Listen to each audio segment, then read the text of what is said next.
I started wearing comedic clothes, just clothes with a bit of comedy to them, when I had a new baby, because I was on book tour for Mad Cows and Fetal Attraction, and I was exhausted. You know, as a mother, new mother, there's absolutely no sleep. Yeah.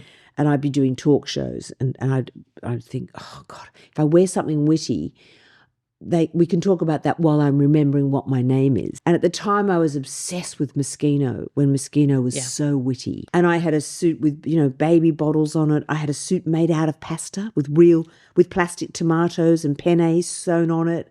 I had a dress that had actual books on it, that you could open the book pages. So that's when I started using comedic clothes as armor, because if people are already laughing at what you're wearing, you're getting them in the right mood. But you can dress in funny ways that aren't expensive. Like my most iconic outfit is the corgi suit. Do you know about the corgi suit? This is Joe Elvin's favourite story. Tell me. I was going to do all the coverage for the Wills and Kate's marriage. I was doing a lot of coverage for Australian television. I thought I don't want to look too serious. So I had one of the surfy girls I grew up with is a seamstress. And I rang her up and said, can you make me a little suit with screen print some corgis on it, and put the tiaras on them with diamantes on the tiaras? And she was like, sure. So she's on the other side of the world. I said, you know what I look like? So she just made me this suit, very simple suit, but the material's hilarious. And so I did all my broadcasting in this suit. Then a couple of years later, the Queen was having a soiree at Buck House for all the Aussies. So, Hugh Jackman was going, and Nicole Kidman, and, every famous Aussie you could think of. And I was working that day on a novel deadline. I suddenly thought, oh, cripes, I got to get to the palace. What am I going to wear? I thought, oh, I've got that corgi suit.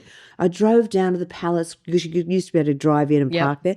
I'm drying my hair out the car window, putting the mascara on the rear vision mirror. Elle Macpherson had probably been getting ready for like 5 years.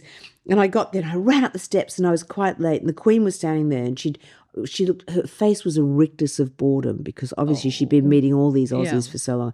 And I stood in front of her and said, I hope you like my suit. I wore it just for you, although I'm slightly worried that one of your corgis might mate with my leg. And the Queen went, oh, threw her head back, killed herself laughing, and said to Philip, oh, Philip, do come over and have a look. And he came over and in his sort of blustery, glowery way, he said to me, yes, move on with you, lassie, or whatever.